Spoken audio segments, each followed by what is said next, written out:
வாசிப்போம் கர்த்தருடைய வார்த்தைகளை. பின்பு அவர் அவனை தள்ளி தாவீதை அவர்களுக்கு ராஜாவாக ஏற்படுத்தி ஈசாயின் குமாரனாகிய தாவீதை என் இருதயத்துக்கு ஏற்றவனாக கண்டேன். எனக்கு சித்தமானவைகளை எல்லாம் அவன் செய்வான் என்றார். ஆமென். இங்கே தாவீது என்று சொல்லப்படுகிற ஒரு பாத்திரத்தை நாங்கள் பார்க்கிறோம். அந்த தாவீது ஈசாயினுடைய மகனாக இருக்கிறார். ஆகிய கர்த்தர் சொல்லும்போது ஈசாயின் மகனாகிய தாவீதை என்னுடைய இருதயத்துக்கு ஏற்றவனாக நான் கண்டேன் என்று சொல்லுகிறார்.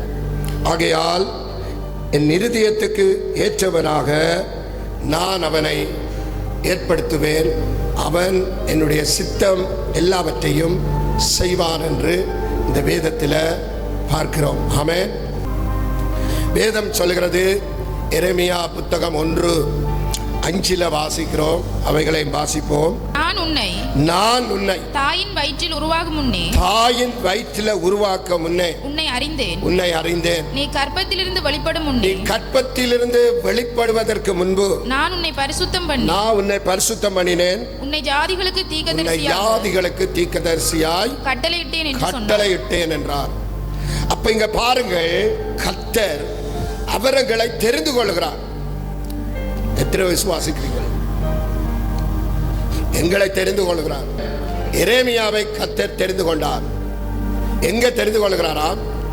தாயினுடைய கர்ப்பத்துக்குள் தெரிந்து கொண்டார். அப்படி என்றால் தாயின் கர்ப்பத்துக்குள்ள தெரிந்து கொண்டவர், அவர் சொல்றார், உன்னுடைய எலும்புகள் உருவாக்க முதலே என் கண்கள் உன்னை கண்டதினால், ஆகையால் உன்னை குறித்ததான ஒரு நோக்கம் இருக்கிறது. அது உன்னை கொண்டு ஜாதிகளுக்கு ஒரு தீர்க்கதரிசியாக உன்னை கட்டளையிட போகிறேன் என்று ஆண்டவர் தெரிந்து கொண்டார். இந்த இடத்துல இருக்கிற உங்களுக்கு ஒரு ரகசியத்தை சொல்லுகிறேன். உங்களை குறித்து உங்களுக்கே தெரியாது. ஆனா கர்த்தர் என்ன செய்கிறார்? நீங்க எப்படித்தான் உருவாகி கர்த்தருடைய சபையில் இருப்பீர்கள் என்று அவருக்கு தெரிந்தது. அவர் அறிந்தார். ஏனென்றால் வேதம் சொல்கிறது, நீங்க ஒரு பேரோடு இங்கே அமர்ந்திருக்கலாம், ஆனால் தேவன் உங்களை பேர் சொல்லி அழைத்திருக்கிறார். ஆமென் சொல்லுங்க. அல்லேலூயா. அவருடைய பார்வையில் நீங்கள் எந்த பேரோடு அழைக்கப்பட்டீர்களோ தெரியாது. ஆனால் பொதுவாக வேதம் சொல்லுகிறது, அவர் அழைத்த விதம் மகனே மகளே. ஆமென் சொல்லுங்க. அல்லேலூயா. மகனே மகளே. அவரை யாரெல்லாம் சந்தித்தார்களோ, யாரெல்லாம் அவருடைய சுகங்களை பெற்றார்களோ, யாரெல்லாம் அவரை தேடி வந்தார்களோ, அவர் சொன்ன வார்த்தை மகனே மகளே. நான் உன்னை உலகம் தோன்றுவதற்கு முன்பாகவே நான் உன்னை அறிந்தேன் என்று ஆண்டவர் உலக தோற்றத்துக்கு முன்பாக எங்களை அறிந்திருக்கிறார். உங்களுக்கு தெரியுமா? எங்களோட கரு ஒரு முட்டை. பிறகு ஆண்டவர் உங்களோட உருவத்தில் எவ்வளவு கண் இருக்கணும், எந்த அளவு மூக்கு இருக்கணும், எவ்வளவு நீட்டு முடி இருக்கணும், எப்படி அளவு கை இருக்கணும், எவ்வளவு நீள கால் இருக்கணும், எவ்வளவு அவருடைய உடல் தோற்றம் இருக்கணும், எவ்வளவு திட்டமிடுதல் நம்முடைய ஆண்டவருக்கு இருக்கு. எல்லாருக்கும் வித்தியாசமாய் கர்த்தர் அபயங்கள்ல காரியத்தை வச்சிருக்கிறார். அதால ஒருவர் நாங்க சேர்றதில்லை. ஆனா இங்க என்ன மாதிரி இருக்க மாட்டார்கள். இந்தியாவில் போனீங்கன்னா சில நேரம் அந்த சாயல் இருக்கும். ஆமென். வேறு நாடுகளுக்கு போனார்கள், ஒரு மனுஷனை போல 7 பேர் இருப்பார்கள் என்று சொல்லுவார்கள். ஹல்லேலூயா. ஆனா இங்க நீங்க பார்ப்பதில்லை. ஒவ்வொரு வித்தியாசமாய் இருக்கிற காரணம், அங்கங்க எங்களுடைய அபயங்கள் ஒன்று மூக்குல ஒரு சின்ன வித்தியாசத்தை வச்சிருப்பார், கண்ணில் வித்தியாசத்தை வச்சிருப்பார், கைகளில் கால்களில் உயரத்தில் தோற்றங்களில் வித்தியாசம் வச்சிருக்கிறார். ஆமென். இந்த தேவனுக்கு நல்ல கரங்களை தட்டி ஆமென் சொல்லுங்க. அல்லேலூயா. யோசித்து பாருங்க, எல்லாரும் ஒரே மாதிரியா இருந்தா எவ்வளவு தடுமாற்றமா இருக்கும். சொல்றவள எல்லாரும் ஒரே மாதிரியா இருந்தா இப்பயே பல பிரச்சனைகள் இருக்கு. அவனை மாதிரி தான் ஒருவன் போறான், இவ்வளவு மாதிரி தான் ஒருவன் போறான். நல்லா பாத்தீங்களா? நல்லா பார்த்தீங்களா? ஓ, அப்படித்தான் இருக்கேன். ஆனா எல்லாரும் ஒரே மாதிரியா இருந்திருந்தா எல்லா குடும்பங்களுக்கும் பெரிய சண்டை வந்திருக்கு. ஆனா கர்த்தர் தம்முடைய ஞானத்தை கொண்டு, தம்முடைய அறிவை கொண்டு, ஆமென் சொல்லுங்க அல்லேலூயா, எவ்வளவு, அதான் தாவீது சொல்றார், நான் பிரமிக்கத்தக்க விதமாய் அதிசயமாய் உருவாக்கப்பட்டவன். என் அப்பாவை கொண்டு கர்த்தர் என்னை அதிசயமாக உருவாக்கப்பட்ட தேவ மனுஷன் என்று தாவீது கர்த்தரை புகழ்ந்தான். நாமே சொல்லுங்க அல்லேலூயா.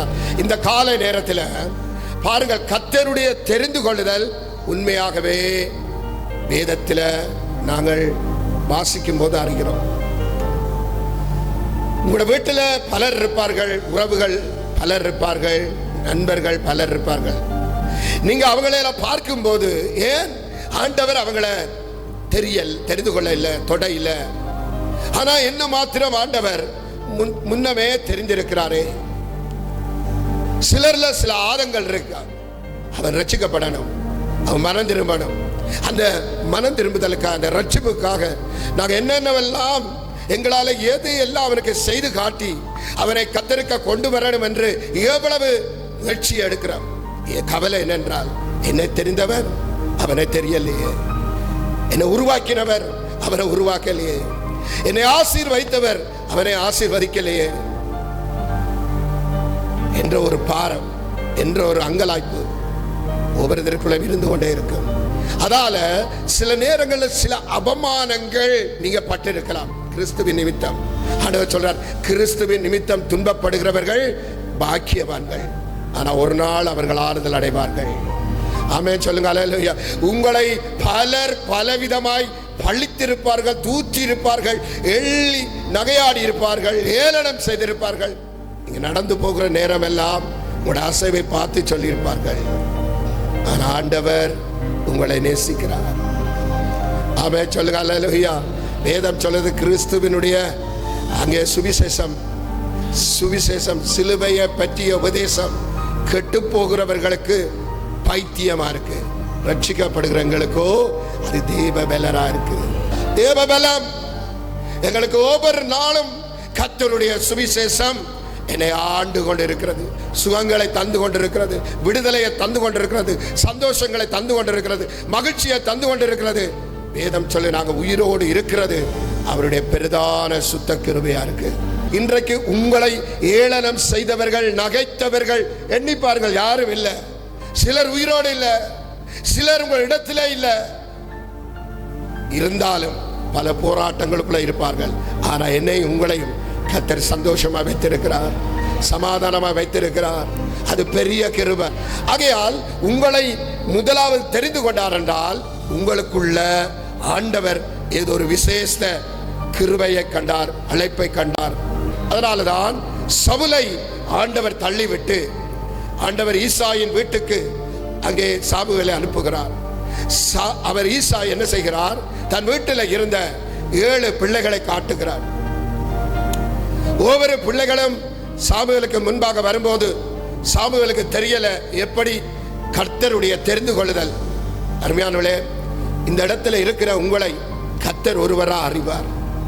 எங்களால முழுமையா அறிய முடியல, ஆண்டவர் சொல்லும் வரையிலும் எங்களுக்கு தெரியாது.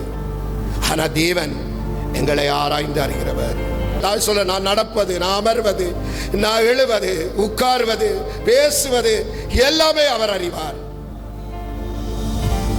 தாவீது வருவதற்கு முன்பாக ஈசாயால முன்னிறுத்தப்பட்ட பிள்ளைகளை இப்படி சாமி நினைத்தார், இவனா இருக்குமோ?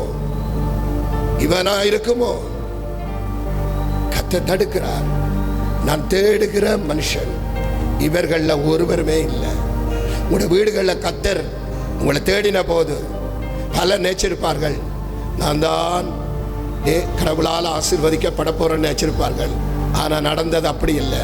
கர்த்தர் உங்களை முந்தி தெரிந்து கொண்டு உங்களை ஆசீர்வதித்தார். ஆமென் சொல்லுங்க அல்லேலூயா.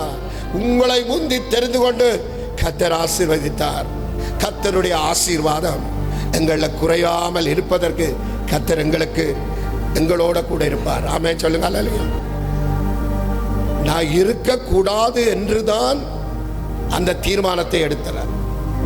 அந்த அந்த நஞ்சு போத்தல்ல ஒரு கொஞ்சம் தான் மீதியா இருந்தது. அவ்வளவற்றையும் வாய்க்குள்ள விட்டு விழுங்கியாச்சு.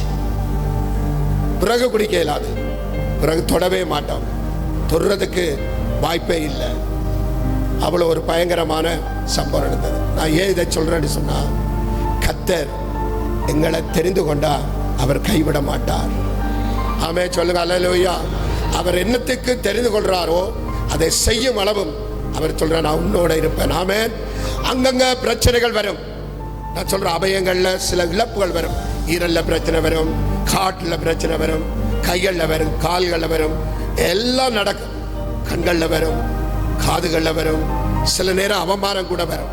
ஆனா உங்களை கர்த்தர் தெரிந்தெடுத்தவர், அது என்ன நடந்தாலும் உயிரோட வச்சு கர்த்தர் உங்களை எதுக்கு உங்களை தெரிந்தாரோ அது செய்யும் வரையிலும் கர்த்தர் கைவிட மாட்டார்.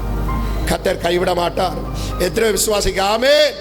ஆகையால் நீங்கள் கர்த்தரிடத்தில் சொல்லணும், நான் ஏதோ ஒரு நோக்கத்துக்காக இன்னும் என்னை உயிரோட வச்சிருக்கிறேன். ஆமென். இன்னும் உயிரோட வச்சிருக்கிறேன், இன்னும் உயிரோட வச்சு. அது மாதிரி தாவீதை அந்த 7 பேரையும் கடக்க பண்ணின போது தாவீது அங்க இல்லை. சாமுவேல் கேட்கிறார், இன்னும் யாராகிலும் இருக்கான்னு கேட்ட போது சொல்ல, ஒருவன் இருக்கிறான். அவன் எங்க இருக்கிறான்? வனாந்திரத்தில் ஆடுகளை மேய்த்து கொண்டிருக்கிறான். வனாந்திரத்தில் இருக்கிறான். வனாந்திரத்தில் தாவீது இருந்தாலும், ஆடுகளுக்கு பின்னால தாவீது இருந்தாலும், அவன் கர்த்தரை ஒரு நாளும் தேடாமல் இருக்க இல்லை. வேலைகள் அதிகமா இருக்கு, அலுவல்கள் அதிகமா இருக்கு. ஆனா கர்த்தருக்குரிய நேரம் அவன் கொடுப்பதில் ஒரு நாளும் அவன் பின்னிக்க இல்லை. இன்னைக்கு அநேகர் கர்த்தரை மறக்கிறான். சிலர் வந்து தங்களுக்கு படிப்பு வேணும் என்று கர்த்தரை கைவிடுறார்கள். சிலர் பிசினஸை நினைத்து அதை முழுமையான செய்யணும் என்று கர்த்தருடைய நேரங்கள்லாம் வஞ்சிக்கிறார்கள். பிரயாணத்தில், தொழில்ல, கர்த்தருக்கு கொடுக்க வேண்டிய காரியத்தில் இன்றைக்கு உண்மை இல்லாம இருக்கிறான். ஆனா தாவீது உண்மையா இருந்தபடினால் கர்த்தர் அவனை அந்த குடும்பத்தில் தெரிந்தெடுக்கிறார். நீங்க சில நேரம் சந்தேகப்படலாம், நான் கருப்பா இருக்கிறேனே, நான் கட்டையா இருக்கிறேனே, குள்ளனா இருக்கிறேனே, வறுமையா இருக்கிறேனே, வியாதி உள்ளவனா இருக்கிறேனே. கர்த்தர் பார்த்த விதத்தை இங்கே சொல்லுகிறார்.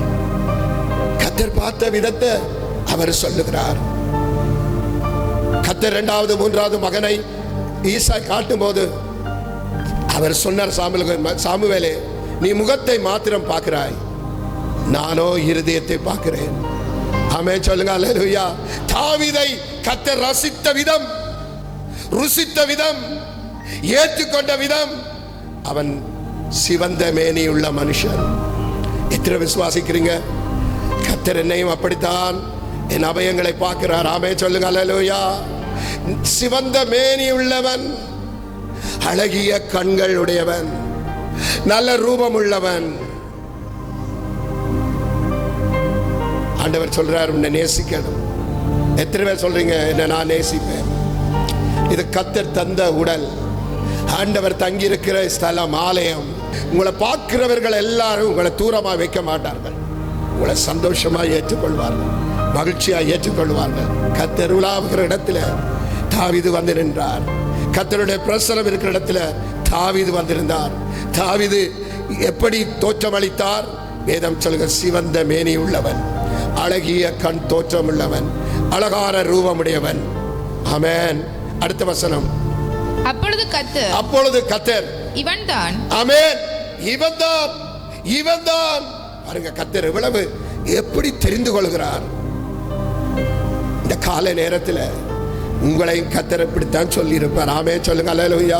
உங்களை தேடி வந்தவர்கள், நற்செய்தி அறிவிக்க வந்தவர்கள், அவர் சொல்லியிருப்பார், இவங்க தான் உன் ஆலயத்துக்கு வர போறாங்க, இவங்க தான் ஆராதிக்க போறாங்க, இவங்க தான் ஊழியம் செய்ய போறாங்க, இவங்க தான் உங்களோடு நிற்க போறார்கள் என்று கர்த்தர் சொல்லியிருப்பார். ஆமென்.